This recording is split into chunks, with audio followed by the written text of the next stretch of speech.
नमस्कार, news India दिख रहे हैं आप और आपके साथ में हूं मोनिका सिंह। तो आज है शनिवार और हर शनिवार रविवार हम लेकर आते हैं आपके लिए हेल्दी इंडिया, क्योंकि हमें है आपकी सेहत का ख्याल। आज हम बात करने वाले हैं ओबेसिटी के बारे में, यानी कि मोटापे के बारे में। तो वैसे तो बहुत आम समस्या है, लेकिन क्या आप इससे जुड़े जोखिम के बारे में जानते हैं? क्या आप जानते हैं कि आखिर मोटापे का कारक क्या है, इससे कौन कौन सी परेशानियां आपको हो सकती है? इस पर विस्तार से चर्चा करेंगे। अगर आप भी बढ़े हुए वजन से परेशान हैं तो ये जानना आपके लिए ज़रूरी है कि जोखिम कितने ज़्यादा हैं और कैसे आप इस पर कंट्रोल कर सकते हैं। बहुत सारी चीज़ों पर डिस्कशन करेंगे। इस बीच अगर कोई क्यूरोसिटी आपकी है तो फोन लाइन्स हमारी खुली हुई हैं, नंबर स्क्रीन पर फ्लैश हो रहे हैं, आप कॉल कर सकते हैं, जुड़ सकते हैं हमारे साथ। एक्सपर्ट्स का पैनल यहाँ पर बना हुआ है। कोई भी सवाल है, कोई परेशानी है अगर इस सब्जेक्ट से जुड़ी हुई, तो फोन लाइन्स के जरिए हम तक पहुँच सकते हैं। लेकिन सबसे पहले एक रिपोर्ट आपको दिखाएंगे। रिपोर्ट के बाद डिटेल में डिस्कशन। देखिए, विश्व स्वास्थ्य संगठन WHO के अनुसार दुनिया में 1 अरब से ज्यादा लोग मोटापे से पीड़ित हैं। इनमें से 65 करोड़ वयस्क, 34 करोड़ किशोर और 3.5 करोड़ से ज्यादा बच्चे मोटापे की श्रेणी में आते हैं। 1975 के बाद से मोटापे की दर 3 गुना बढ़ गई है। भारत में भी स्थिति चिंताजनक है। ICMR यानी Indian council of medical research के रिपोर्ट के मुताबिक 5 में से 1 भारतीय मोटापे से ग्रसित हैं।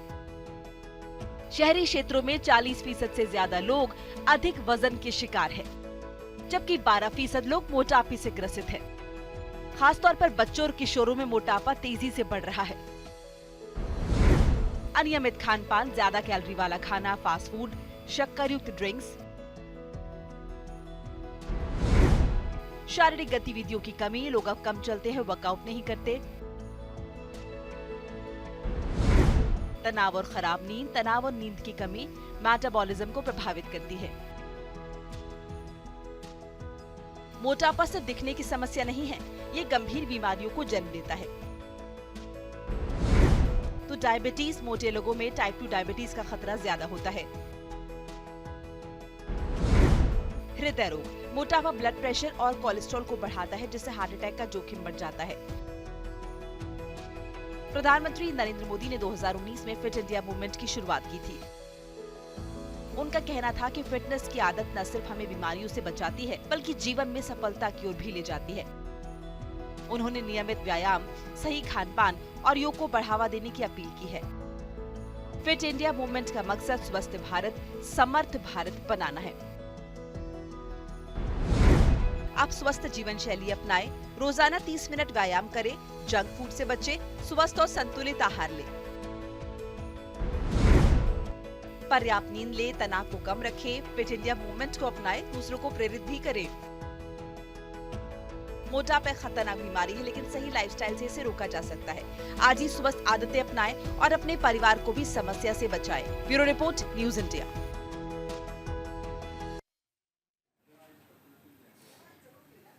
तो देखिए, ओबेसिटी के बारे में हम चर्चा करने वाले हैं। अगर आपके कुछ सवाल हैं तो फोन लाइन्स हमारी खुली हुई है। फिर से रिमाइंड आपको मैं करा रही हूँ।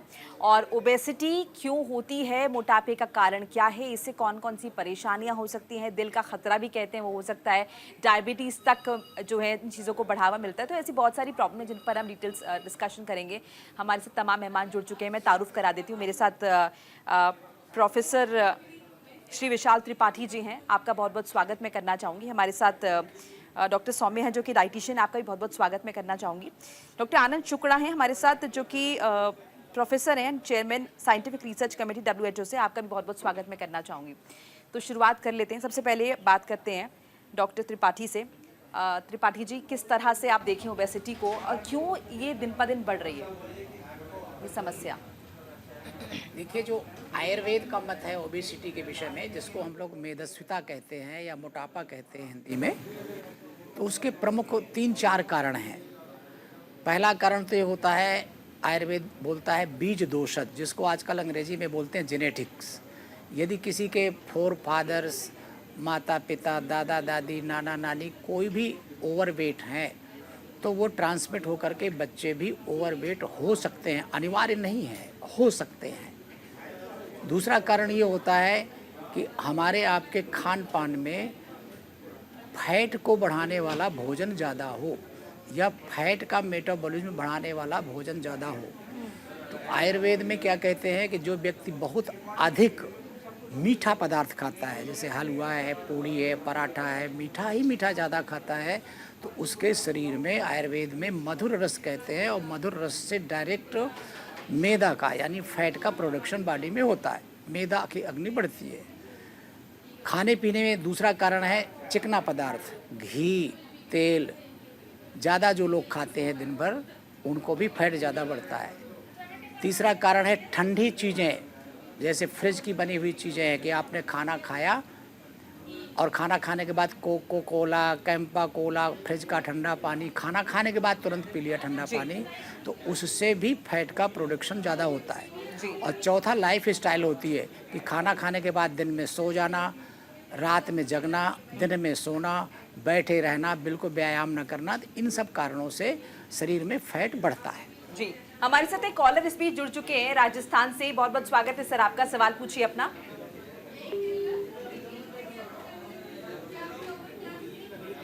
चलिए, संपर्क यहाँ पर टूट गया, लेकिन आप फिर से प्रयास कर सकते हैं, जुड़ सकते हैं हमारे साथ। अगर कोई सवाल है तो जान सकते हैं। डॉक्टर आनंद शुक्ला का रुख करें। तो डॉक्टर आनंद शुक्ला, क्यों दिन पर दिन ओबेसिटी की जो प्रॉब्लम है इतनी ज़्यादा बढ़ती जा रही है, साथ साथ इससे जुड़ी और कौन सी समस्याएं हैं जो जाहिर है बहुत घातक है शरीर के लिए?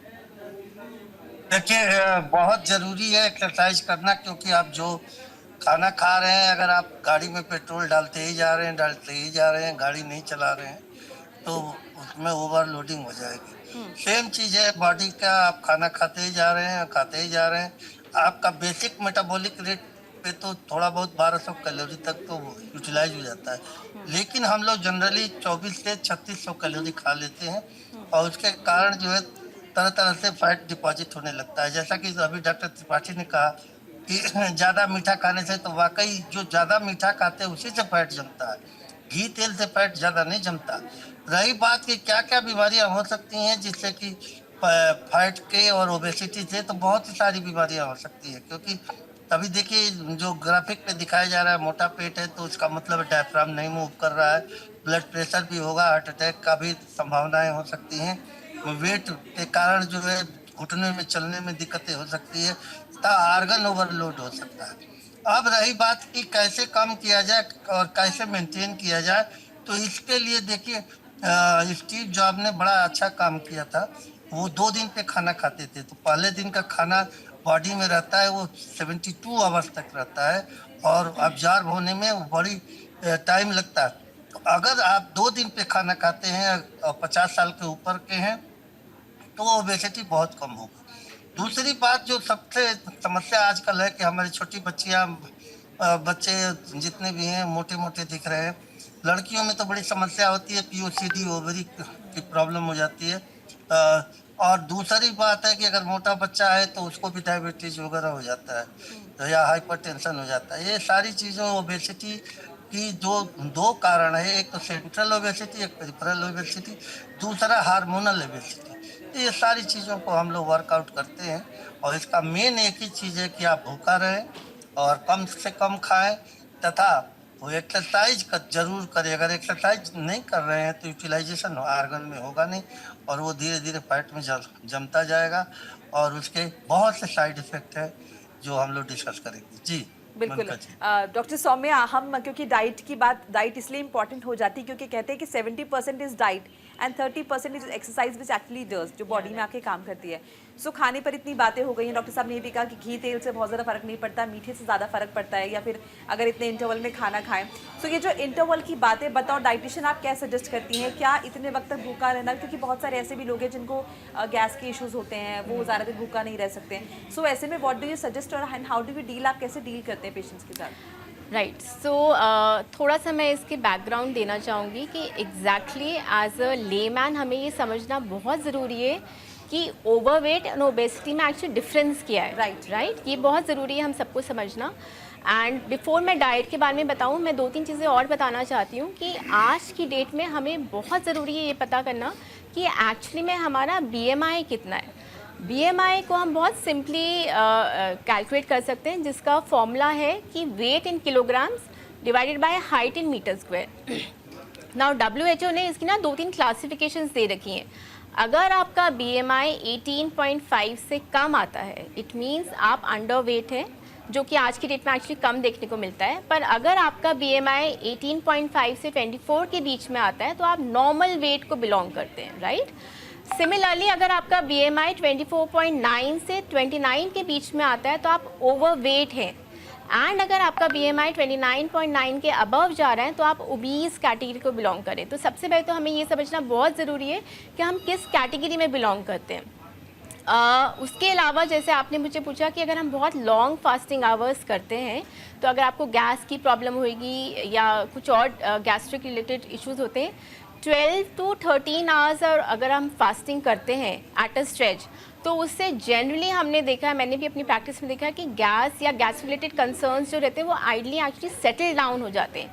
बट जिनको बहुत ज़्यादा प्रॉब्लम हो रही है, डेफिनेटली हम उनको कुछ डाइजेस्टिव लिक्विड्स वगैरह होते हैं, जैसे सौंफ का पानी है या ज़ीरा अजवाइन का पानी है या ग्रीन टी है या पतला छाछ है, ऐसे कुछ लिक्विड्स होते हैं जो हम उनको पीने के लिए उस टाइम पर बोलते हैं। बिल्कुल। डॉक्टर विशाल त्रिपाठी, आपके हिसाब से अगर हम डाइट की ही बात कर रहे हैं, सो एक दिन में कई बार ये भी बोलते हैं कि अगर हम टुकड़ों टुकड़ों में खाना खाएं सो खाना खाने में पचाने में ज़्यादा आसान होता है और ये ओबीज की समस्या जो है नहीं होती है। सो इसके बारे में ये कहना ज़्यादा सही रहेगा, या फिर जो आजकल एक नया चलन चला है कि इंटरमिटेंट फास्टिंग करें, बहुत लंबे लंबे वक्त तक अगर आप खाना ना खाएं और आपका वज़न बढ़ा हुआ है तो आप आसानी से इस पर नियंत्रण पा सकते हैं। देखिए, जो आयुर्वेद का मत है वो आज का नहीं है, वो आज से 2000 वर्ष पहले का है। आज का जो आप ये कंसेप्ट बता रही हैं ये आज की देन है, मतलब आज के जो लोगों को पढ़ाया जाता है। मैं ये सबके सामने बताना चाहता हूँ कि आज से लगभग 1000-2000 वर्ष पहले हमारे ऋषि लोग, जब आविष्कार नहीं था लाइट का, तो केवल सूर्योदय से लेकर के सूर्यास्त के बीच में सारी क्रियाक्रम करते थे। हमारे आयुर्वेद में 2 ही बार भोजन करने का विधान है, एक बार प्रातःकाल 10-11 बजे तक, 12 बजे तक, और दूसरा शाम को सूर्यास्त के पहले। ये पहले ऋषि लोग करते थे और बहुत कम बीमार होते थे। और नेचुरल जो आजकल लोग कह रहे हैं कि फास्टिंग 14 घंटा की करें, हमारे यहाँ आयुर्वेद में अगर आप सूर्यास्त के पहले खाते हैं यानी 6 बजे के पहले और दूसरे दिन खाते हैं 10-11 बजे, तो 14-15 घंटे की फास्टिंग ऑलरेडी हमारे देश में पहले से प्रचलन है, वो बीमार कम होते थे। इसलिए दिन भर खाना आयुर्वेद का मत नहीं है। आयुर्वेद में 2 ही बार खाना है, सुबह और शाम, और मात्रा से खाना है और विरुद्ध आहार नहीं करना है। ये आयुर्वेद का नियम है। सामान्य भोजन करना है, रोटी दाल चावल सब्जी, जो आपको हजम हो जाए। दूसरा ये इम्पॉर्टेंट पॉइंट है कि ओवरवेट अगर हो ही गया किसी को तो वो क्या करे। अगर फास्टिंग करते हैं तो मेरा जो अपना अनुभव है प्रैक्टिस में, फास्टिंग लोग करते हैं, कम खाना खाते हैं, डाइटिशियन की बात मानते हैं और 1 महीने 2 महीने में 2 या 4 किलो वजन घट जाता है, मैंने भी देखा है।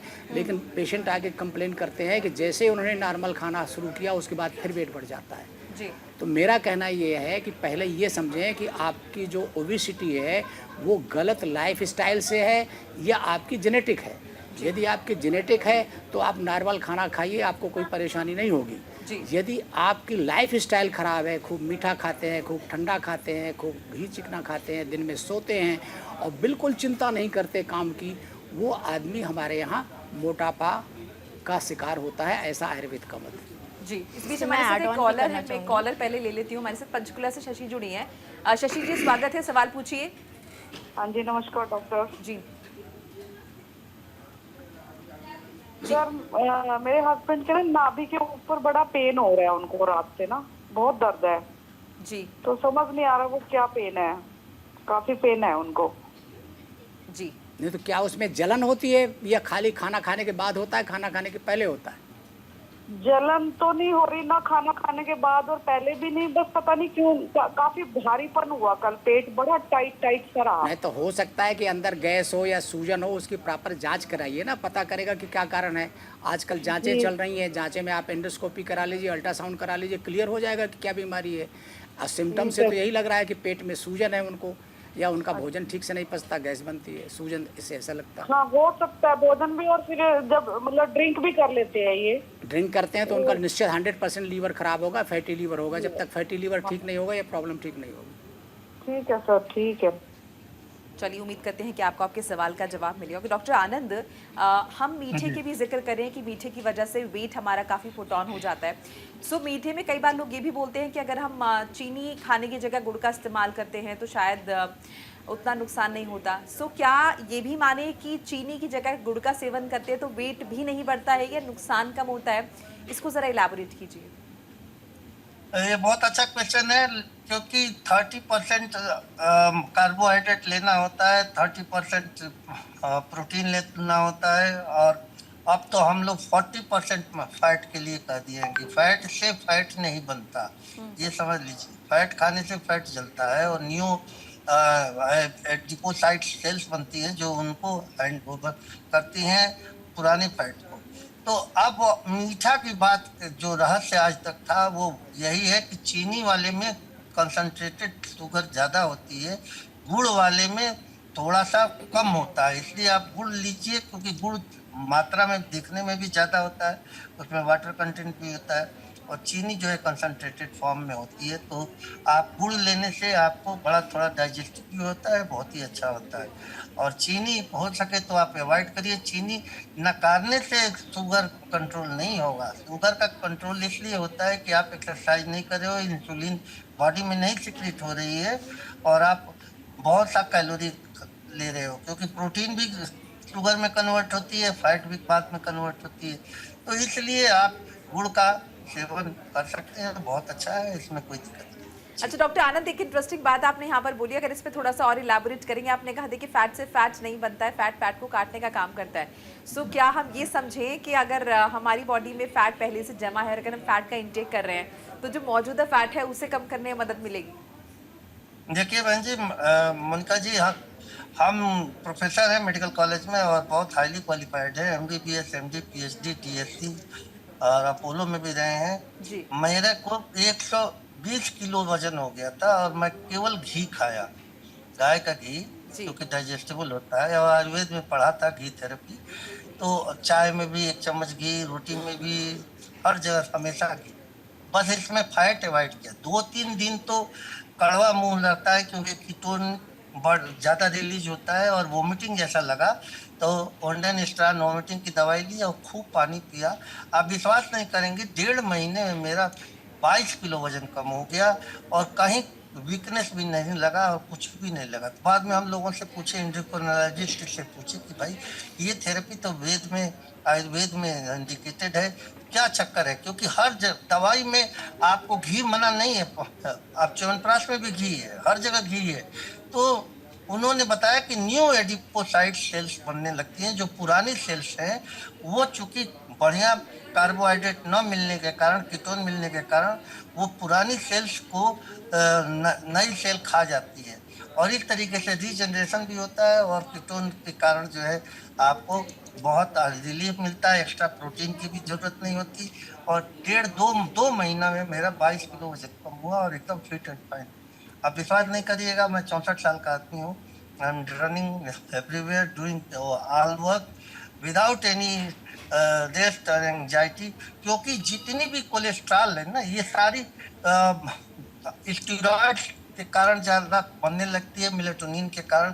स्लीपलेसनेस नाइट है सब लोगों की, क्योंकि नाइट ड्यूटीज है, तरह तरह के डिनर वो है, हेवी डिनर्स हैं, तो आप दूसरे दिन इंटरमिटेंट फास्टिंग वाला 14 घंटे, जैसा कि त्रिपाठी जी ने बताया, 14 से 16 घंटे बाद खाना खाइए। बहुत आसान है मेंटेन करना बॉडी। आप पहले खाने से दूसरे खाने में 14 से 16 घंटे का आप अंतर रखिए, बस आप फिट एंड फाइन है। क्योंकि हम लोग मल्टीवेरिएट लाइफ है, मल्टी स्पेशलिटीज है, टाइम भी फ्लक्चुएशन है, स्पीड भी डिफरेंट है, स्लीप भी डिफरेंट है, so many things are there. तो डाइटिशियन भी बेचारे क्या बताएंगे, जब मेरा खुद ही रूटीन ठीक नहीं है, यम नियम नहीं पालन कर सकते हैं, तो हम क्या बताएं। तो उसमें एडजस्ट करने का तरीका आप यही है कि स्विच ऑन स्विच ऑफ करिए, 12 से 16 घंटे के बाद डाइट में अंतर लीजिए, भूखा जरूर रहिए। हम तो एक दिन बाद खाना खाते हैं, आपको बताऊं, मेरा वेट इतना बढ़िया रेगुलेटेड है, 82 kg मेंटेन है। आज भर पेट खा लूँगा, फिर हल्का फुल्का खाता रहूँगा, फिर दूसरे दिन खुद खाऊंगा। तो इस तरीके से 24 घंटे का अंतर हो जाता है फिट एंड फाइन। जी बिल्कुल बहुत इंटरेस्टिंग फैक्ट्स है। चर्चा हमारी लगातार जारी रहेगी। इस बीच अगर आपके भी कुछ सवाल है, अगर वजन कम करना चाहते हैं या फिर उससे जुड़े कुछ एक्सपर्ट्स की राय चाहते हैं कि आपके शरीर को नुकसान भी ना हो और आप आसानी से वजन कम कर पाए, तो एक्सपर्ट्स हमारे साथ लगातार बने हुए हैं, फोन लाइंस खुली हुई है। एक छोटा सा ब्रेक लेना होगा, फौरन हाजिर हो रहे हैं, कहीं मत जाएगा।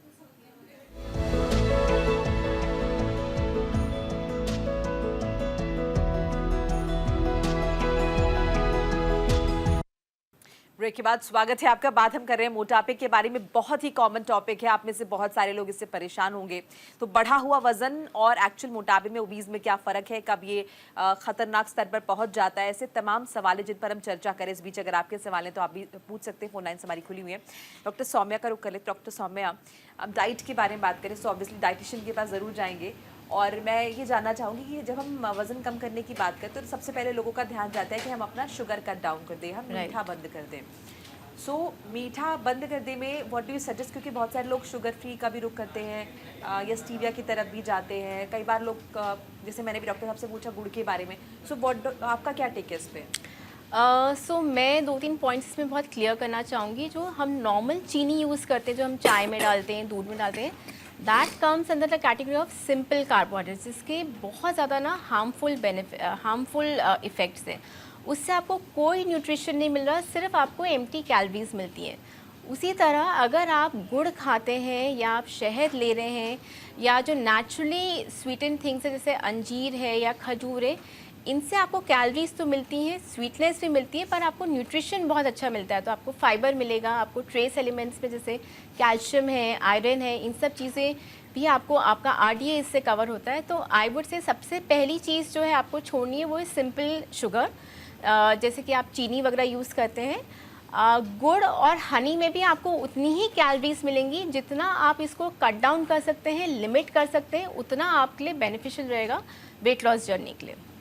जब हम शुगर फ्री की बात करते हैं, उसमें stevia I think is one of the best and safest product, क्योंकि एक प्लांट होता है स्टीविया का, जिसकी पत्तियों को हम यूज़ कर सकते हैं, बॉइलिंग लिक्विड्स में हम डाल सकते हैं, जैसे कि दूध है या चाय है, आप उसमें एक लीफ या 2 लीव्स प्लक करके डाल सकते हैं। That gives you absolutely a natural sweetness, और उसका कोई साइड इफ़ेक्ट नहीं होता। बट जो दूसरे स्वीटनर्स हैं वो सारी चीज़ें आपकी बनती हैं फैक्ट्रीज़ में, और जो भी चीज़ें फैक्ट्रीज़ में बनती है they have lot of side effects, उनमें केमिकल्स बहुत ज़्यादा यूज़ होते हैं। तो अगर आपको स्टीविया यूज़ करना है as a sugar free, it is quite safe, but उसका भी एक लिमिटेड अमाउंट रहेगा। And visible forms of sugar तो कम्प्लीटली अवॉइड करना चाहिए, बट उसके अलावा आप हनी है या शहद है, इसका लिमिटेड अमाउंट ज़रूर यूज़ कर सकते हैं। डॉक्टर त्रिपाठी, हम स्वीटनेस की बात करें तो जो लोग डायबिटिक हैं, क्या उनके लिए जो नॉर्मल फ्रूट्स होते हैं मीठे, वो फल खाने भी खतरनाक होते हैं? देखिए, आयुर्वेद में डायबिटीज़ में हम लोग डायरेक्ट गुड़ तो मना करते हैं, लेकिन फलों के अंदर जो स्वीटनेस है, हमारे यहाँ उसको मधुर रस कहते हैं।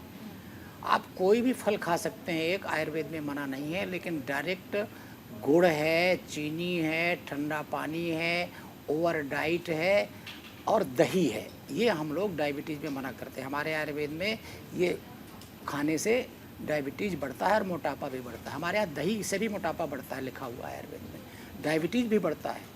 इसलिए नेचुरल स्वीट्स खाएं, अंगूर है, मुनक्का है, खजूर है। और आयुर्वेद तो ये कहता है कि चावल में भी मधुर रस होता है। हम लोग पुराना चावल खाने को कहते हैं, जो नया चावल होता है, नया गेहूँ होता है, उसमें मधुर रस ज़्यादा होता है।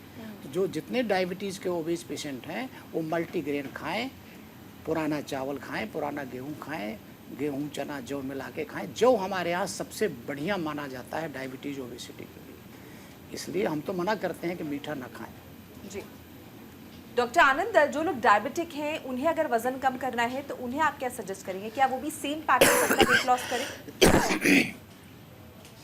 देखिए, जो सबसे तगड़ा चीज है जिससे वेट कम होता है वो इंटरनल ओबेसिटी है, जो कम नहीं हो पाती। इंटरनल ओबेसिटी का मतलब पेट के ऊपर जो वजन है और जो मोटापा दिख रहा है कमर की, वो उसके लिए सिवाय कपालभाति और भस्त्रिका प्राणायाम के अलावा वो कभी भी नहीं कम होगा। और इसके न कम होने से आपकी ना डायबिटीज ठीक होगी और ना ही मोटापा ओबेसिटी ठीक होगी। ये आपको अगर बराबर करते रहे, इसमें डायरेक्ट फैट बर्न होता है, कैलोरी बर्न होती है, और इसके कारण जो है बहुत आसानी से, क्योंकि इसमें इतनी कैलोरी बर्न हो जाएगी कि डायबिटीज की ओबेसिटी कम हो जाएगी, क्योंकि ओबेसिटी की वाले डायबिटीज का इलाज अलग होता है और नॉर्मल वालों का इलाज अलग होता है।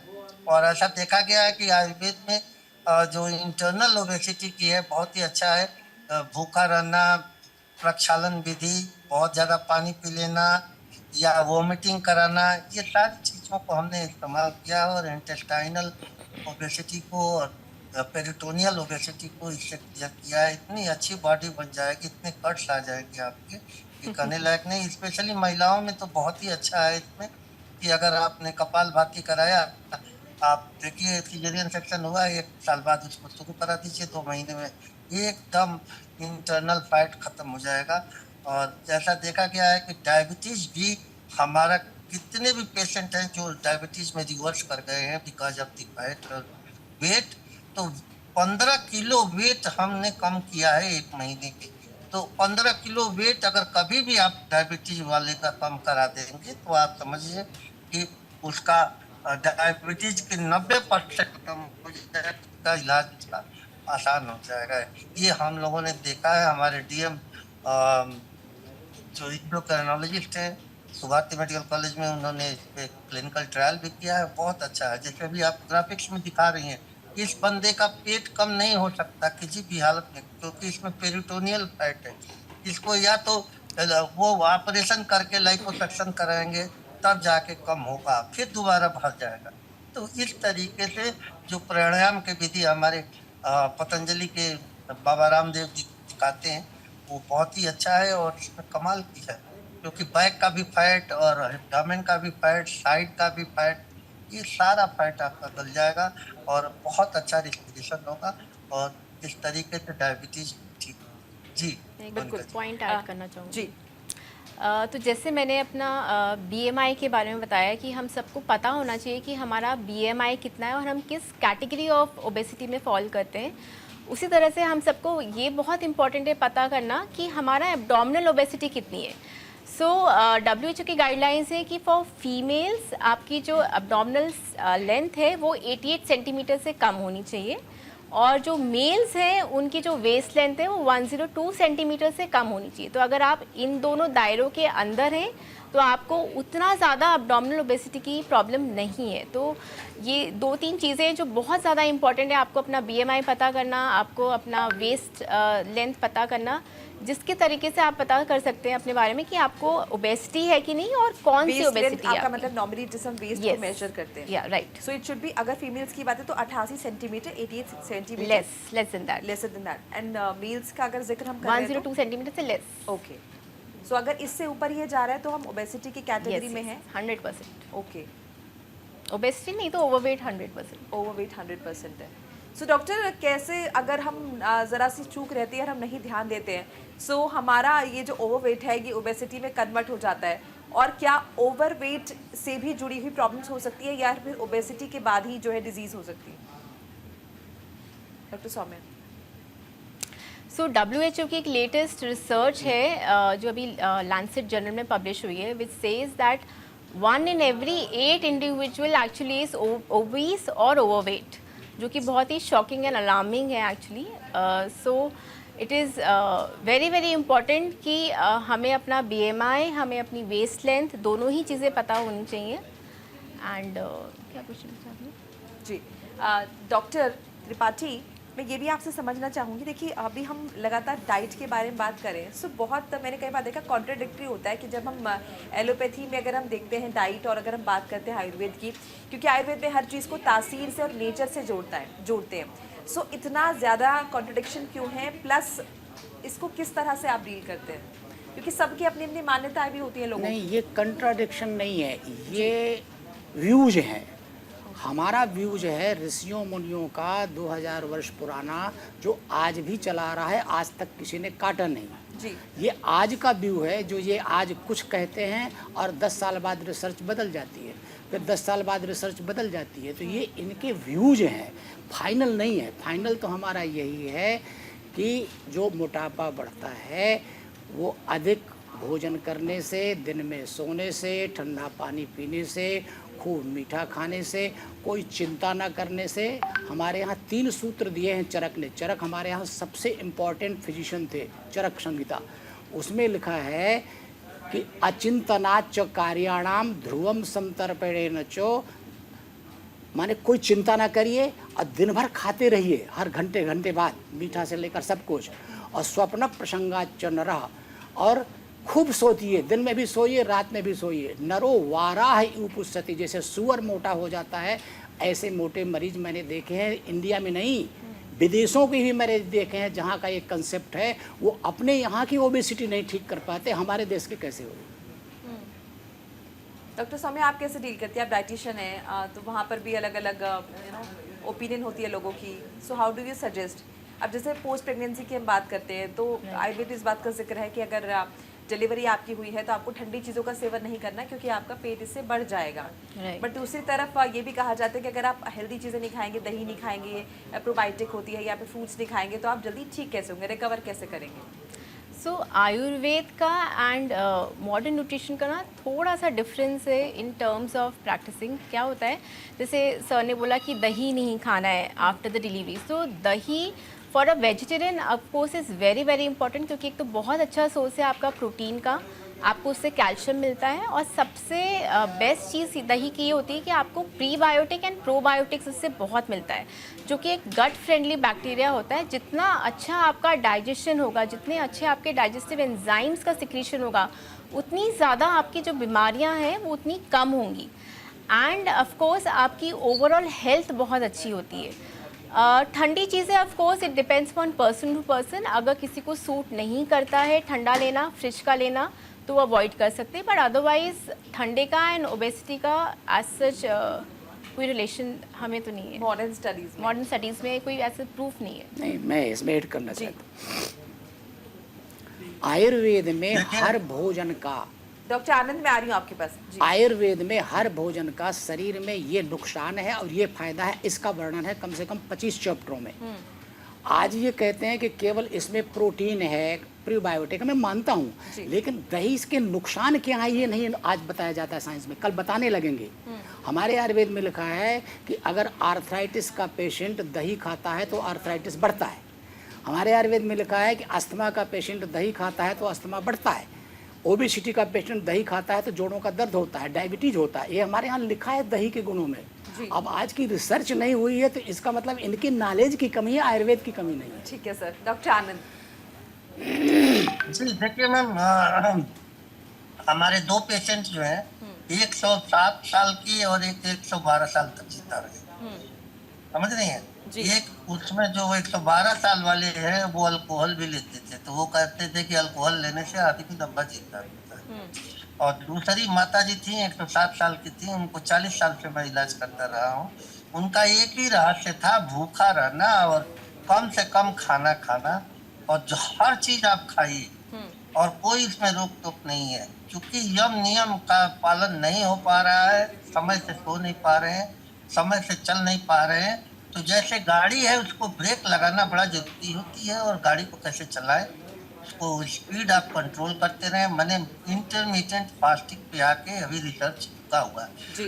डॉक्टर त्रिपाठी सही कह रहे थे, जो कल सही है आज गलत हो जाएगा, आज गलत है तो कल सही हो जाएगा, क्योंकि डे बाय डे हम अपने ब्रेन से ही तो सोचते हैं। आज आर्टिफिशियल इंटेलिजेंस आ गई, अभी अलस्का बात कर रही है, थोड़ी देर में चेका बात करेगी और चटपट ठीक है तरह तरह के आंसर आने लगेंगे। जी मैम। सर एक कॉलर ले लेते हैं बीच में, हमारे साथ एमपी से जुड़े हैं, प्रिंस जुड़े हैं। प्रिंस जी बहुत बहुत स्वागत है आपका, सवाल पूछिए अपना। जी मैम ये कह रहे थे कि हमारी एज 20 इयर्स है। ठीक है। और हमारा वेट मैम 95 kg है। जी डॉक्टर तो मैम उसके लिए क्योंकि हमने मैम बहुत ट्राई किया है कि कुछ करके कम हो जाए कि क्या हो, पर नहीं हो पा रहा। जी डॉक्टर साहब। So you know weight loss करने का ना सबसे पहला जो गोल्डन रूल है वो है आपको कैलोरी डेफिसिट करना बहुत ज़रूरी है। आपको ये पता करना पड़ेगा कि आप एक्चुअली में पूरे दिन में कितना अमाउंट ऑफ कैलोरीज खा रहे हैं, और फिर उसमें से आप कितना नेगेटिव उसमें जाएंगे जिसमें कि आपका वेट लॉस का जो प्रोसेस है वो स्टार्ट हो। उसके अलावा हमें ये पता करना बहुत ज़रूरी है कि आपका इनपुट एंड आउटपुट कितना है। ऐसा तो नहीं आप ज़्यादा कैलोरीज खा रहे हैं लेकिन आपकी लाइफस्टाइल बहुत सेडेंट्री है, आप वॉक नहीं करते, फिजिकल एक्टिविटी नहीं कर रहे, एक्सरसाइज नहीं कर रहे, या बहुत ज़्यादा प्रोसेस्ड खाना है जैसे ब्रेड्स हैं, बिस्किट्स हैं, नमकीन है, या बाहर का खाना बहुत ज़्यादा खाते हैं। ये सब चीज़ें पता करनी बहुत ज़रूरी है एक्चुअली। जी मैम, वो हमारा क्या है, दिन भर का स्टेप काउंट 10,000 है। अच्छा, ये तो बहुत बढ़िया है। दिन भर वो करते, पर मैम बीच में कभी कभी जल्दी थोड़ी सी मैम वो हो जाती है, लूजनेस हो जाती है उससे कि कहीं मार्केट का कहीं कुछ। ब्रेकफास्ट करते हैं आप, नाश्ता करते हैं? यस मैम, पोहा खाते हैं उससे। हाँ, सो जनरली हम क्या प्रेफर करते हैं, जो आपका पहला मील ऑफ द डे होता है ना, अगर आप उसको प्रोटीन से स्टार्ट करें। अगर आप नॉन वेजिटेरियन हैं तो अगर आप अंडा खा सकते हैं, अगर आप वेजिटेरियन हैं तो आप स्प्राउट्स खा सकते हैं, चीला खा सकते हैं, मूंग दाल का चीला है या बेसन का चीला, ऐसा कुछ प्रोटीन वाला ब्रेकफास्ट से अगर आप शुरू करेंगे, आपको उसमें कार्बोहाइड्रेट्स भी कम मिलते हैं और प्रोटीन ऑल्सो हेल्प्स आपका वेट लॉस करने में भी आपको मदद करता है। और विजिबल फॉर्म्स आपकी जितने भी चीनी के हैं या मीठा है, तला हुआ खाना है, कोल्ड ड्रिंक्स वगैरह, ये सब चीज़ें आपको बंद करनी पड़ेंगी और ये आपको हैबिट में डालना पड़ेगा। ऐसा नहीं है कि आपने बस टेम्प्रेरी जब तक वेट लॉस नहीं हो रहा तब तक लिए आपने इसको बंद कर दिया। ये आपकी एक हैबिट आपको बनानी पड़ेगी कि ये चीज़ें आप कम्प्लीटली अवॉइड ही करेंगे, क्योंकि आपको बहुत यंगर एज में ओबेसिटी हो गई है। तो आपके चांसेस हैं कि अगर आप अपने डाइट का और अपने लाइफस्टाइल का ध्यान नहीं रखेंगे तो आपको आगे जाके दोबारा से आपका वेट बढ़ेगा। तो वो प्रोसेस जो है आपको स्टॉप करना बहुत ज़रूरी है।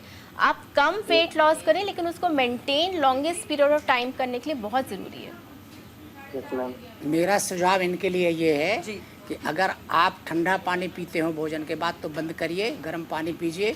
सुबह गर्म पानी पीजिए, 2 से 4 किलोमीटर चलिए और मात्र त्रिफला का चूर्ण, कुटकी का चूर्ण खाइए। 2 महीने तक 5 से 10 किलो वजन घट जाए। जी उम्मीद करते हैं प्रिंस कि आपका मैम पोहा खा सकते हैं जैसे उसने नहीं सुबह खा सकते, breakfast में? नहीं खा सकते आयुर्वेद के हिसाब से। दलिया खाइए, नमकीन खाइए, मीठा नहीं खा। सर स्प्राउट्स में चने हो गए और मूंग की दाल हो गई, मूंग वो की दाल होगी, मोटा अनाज जैसे मिलेट्स कहते हैं ना, बाजरा है, ज्वार, रागी, इनको यूज़ थोड़ा सा ज़्यादा करिए। और जो गेहूं है, गेहूं वाली चीज़ें कम से कम खाइए आप। मैम राइस ले सकते हैं? राइस देखिए आप ले सकते हैं, आपको एक अनाज खाना है, या तो आप रोटी खाएंगे या आप राइस खाएंगे, पर दोनों का जो क्वांटिटी है आपको पोर्शन कंट्रोल करना बहुत ज़रूरी है। तो क्वांटिटी आपको कम करनी पड़ेगी। और जैसा अगर आपने प्रोग्राम शुरू से सुना, हम बात कर रहे हैं सर्कैडियन रिदम की, जिससे जैसे सनराइज होता है और जब सनसेट होता है वैसे ही आपको अपना खाना शुरू करना है सुबह, और सनसेट तक आपका खाना बंद हो जाना चाहिए। उसके बाद आप पानी वगैरह ले सकते हैं, लिक्विड्स ले सकते हैं, लेकिन सॉलिड खाना जिससे आपको एनर्जी मिलती है, ग्लूकोज मिलता है, ये सब चीज़ें आप बिल्कुल बंद कर दीजिए लेना। Yes ma'am. अच्छा, और एक शुगर सुझाव बिल्कुल मेरा है ठीक। कि अगर जल्दी वेट कम करना चाहते हैं तो आप कपालभाति जरूर करें, क्योंकि उससे इंटरनल ओबेसिटी बहुत जल्दी से खत्म हो जाती है और इंटेस्टाइनल एब्जॉर्प्शन भी कम हो जाएगा, जो बार बार एब्जॉर्ब होता है आप, और लैकिंग होती है, कार्बिंग होती है कि ये भी खा लूँ वो भी खा लूँ, तो उसमें भी आपको बहुत आराम से खाना सब कुछ खा सकती हैं और बहुत तेज़ी से आपका वजन कम होगा। जैसा कि डॉक्टर साहब ने भी जो बताया और हमारे सोना जी ने भी बताया, सारी चीज़ें आप मिला के करिए और बहुत जल्दी ठीक हो तो अपना फिजिकल एक्टिविटी बढ़ाइए आप, वेरी इंपॉर्टेंट। Yes ma'am. व्यायाम करिए, जी सर, एक्सरसाइज हम कल से करिए ट्राई और अपनी कैलोरीज कम करिए। एक्सपर्ट्स की सलाह है। बहुत बहुत शुभकामनाएं आपको आपकी इस वेट लॉस जर्नी में। डॉक्टर विशाल त्रिपाठी, इससे पहले भी बात कर रहे थे कि कई दफ़ा कुछ लोगों में देखा जाता है, अगर उनसे इस बात का आप जिक्र करें कि आप कम खाइए, कैलोरी डेफिसिट कीजिए, आप कम खाइए, खाना थोड़ा छोड़ दीजिए, तो कई बार लोगों को डर लगता है कि अगर हम खाना छोड़ देंगे हम कोलैप्स तो नहीं हो जाएंगे, हमें बीमारियां तो नहीं हो जाएंगी, या फिर ये हो सकता है कि पहले से ही वो इतना ज़्यादा मात्रा में खा रहे हैं कि उसके बाद शायद वो मेंटली अपने आप को एक्सेप्ट नहीं कर पाते इस बात को। वो साइकोलॉजिकल है। ज़्यादातर ओबेस पेशेंट को आयुर्वेद के हिसाब से भूख ज़्यादा लगती है, ज़्यादातर ऐसा नियम है हमारे यहाँ। तो वो भूख लगने के चक्कर में ज़्यादा खा जाते हैं। वहाँ खाना क्या चाहिए? भुने हुए चने, मुरमुरे, जौ की रोटी, मिलेट्स, ये अगर वो थोड़ा थोड़ा खाते हैं और गुनगुना पानी पीते हैं तो ये उनका भ्रम दूर हो जाएगा। वो ज़्यादा खा लेते हैं, ज़्यादा कैलोरी का भोजन खा लेते हैं और मीठा खा लेते हैं, चकना खा लेते हैं, ओवर खा लेते हैं, ये इसलिए उनको प्रॉब्लम होती है। थोड़ा थोड़ा खाएं, हल्का खाना खाएं, रूखा खाना खाएं और मिलेट्स का खाना खाएं, विशेष करके जौ के बने पदार्थ, भुने हुए पदार्थ वो खाएं, निश्चित लाभ मिलेगा। डॉक्टर आनंद, अगर हम लिकर की बात करें तो लिकर कितना बड़ा रोल प्ले करता है वेट पुट ऑन होने में? कि अभी हम सारे चीज अपने ऊपर किए हैं और 10 से 15 ml अगर आप दे रहे हैं तो फैट उससे रिड्यूस होता है। दूसरी चीज इंटेस्टाइन में मूवमेंट बहुत फास्ट होता है, तो VLDL जो है सबसे खराब फैट होता है, वो एब्जॉर्ब नहीं होता, वो निकल जाता है। LDL और HDL से काफ़ी जो है बढ़िया रहता है। और ये देखा गया है कि कोलेस्ट्रॉल आप खाते रहिए, आप कोलेस्ट्रॉल को मना न करिए, आप अंडे खाइए, अंडे के कोलेस्ट्रॉल खाइए। दूसरा चीज़ है घी खाइए, और वो सारी जो चीज़ें हैं वो आपको बहुत ही अच्छा लगता है। आप 10 ml से ज़्यादा लेंगे तो दिक्कत होती है। और कई बार लोगों को ये भी देखा गया है कि अगर फ्रिक्वेंटली ले रहे हैं तो 10-10 ml के 2-3 पैक ले लें। बिना पानी के लेने पे ज़्यादा फायदेमंद है, पानी के लेने पे थोड़ा कम फायदेमंद। लेकिन कैलोरी आप ना लें, मीठा बिल्कुल ना खाएं, और आप फैट ले सकते हैं, प्रोटीन भी कम दें। जी बिल्कुल। डॉक्टर सौम्या, नॉन वेज की अगर हम बात करें तो वो कितना रोल प्ले करता है फैट गेन करने, मतलब वेट पुट ऑन करने में? सो नॉन वेज 2 टाइप्स के होते हैं, एक तो होता है वाइट मीट, एक होता है रेड मीट। जब हम वाइट मीट की बात करते हैं उसमें हमारा चिकन एंड फिश आता है, अंडा आता है। और जब हम रेड मीट की बात करते हैं उसमें हमारा beef, pork and mutton, lamb आता है, राइट। सो जो रेड मीट होता है उसमें फ़ैट का परसेंटेज बहुत ज़्यादा हाई रहता है, which is again not good for somebody जिसका बहुत ज़्यादा सेडेंटरी लाइफस्टाइल है, या जिसका लिपिड प्रोफाइल बहुत डिस्टर्ब्ड है, या जिसका कैलोरी इनटेक बहुत हाई है। उनको ये कम से कम लेना चाहिए, या फिर आपको फ़ैट उसमें से हटा के लेना चाहिए। बट जब हम वाइट मीट की बात करते हैं तो chicken, fish and egg are completely fine. They are very good sources of non vegetarian protein, and they also इनको खाने से आपको मदद भी मिलती है, आपका वेट लॉस भी होता है। आप अपना कार्बोहाइड्रेट जो है वो कम खा के प्रोटीन इनटेक अपना बढ़ा सकते हैं। अच्छा डॉक्टर सौम्या, इसमें एक वे प्रोटीन का भी मैं जिक्र करना चाहूँगी। कई दफ़ा लोग जो एक्सरसाइज करते हैं, वर्कआउट करते हैं, वो वे प्रोटीन लेते हैं। सो क्या वे प्रोटीन भी हेल्प करता है वेट लॉस करने में, या फिर वे प्रोटीन आपको वेट लॉस करने में हेल्प नहीं करेगा। आपकी जो बॉडी है उसका जो बॉडी का जो वेयर एंड टेयर हुआ है आपकी एक्सरसाइज करने के बाद, उसको रिपेयर करने में हेल्प करेगा। जैसे सर बता रहे हैं कि चने का सत्तू बहुत हेल्पफुल रहता है, तो बेस्ट वे प्रोटीन अगर मैं आपको बताऊं इंडियन खाने में, दैट इज़ चने का पाउडर। चने का सत्तू आपको इजीली मिल जाता है मार्केट में, या फिर आप घर पे भी जो भुना हुआ चना होता है उस छिलके के साथ आपको उसको ब्लेंड कर लेना है, और 2 या 3 चम्मच या तो आप ऐसे ही ले सकते हैं, या आप उसको पानी में या दही डाल के भी ले सकते हैं। That is the best source of any kind of protein. Doctor Tripathi, नींद का क्या रोल है इसमें? अगर हम देखें नींद का क्या रोल देखिए, होता है? आयुर्वेद में मैं 2 चीज़ें क्लियर कर दूं। आयुर्वेद में स्वस्थ रहने के लिए अल्कोहल का विधान नहीं है। मेरे नॉलेज में मैं ऐसे जाने कितने डॉक्टरों को जानता हूं जो मरीजों को रिवाइज करते थे कि आप थोड़ा लेते रहिए, वो खुद लेते थे और उनको हार्ट अटैक हुआ और वो चले गए ऊपर। मैं नाम नहीं लूँगा, मैं प्रैक्टिकल बता रहा हूँ। मैं मूलचंद हॉस्पिटल का वहाँ चीफ हूँ, और मूलचंद हॉस्पिटल के डॉक्टर ही चले गए पीते पीते।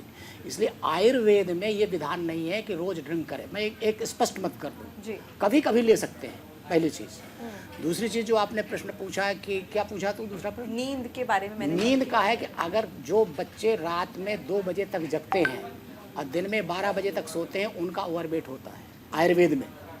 इसलिए रात में 8 बजे सोना है, 9 बजे, और सूर्योदय के पहले जगना है।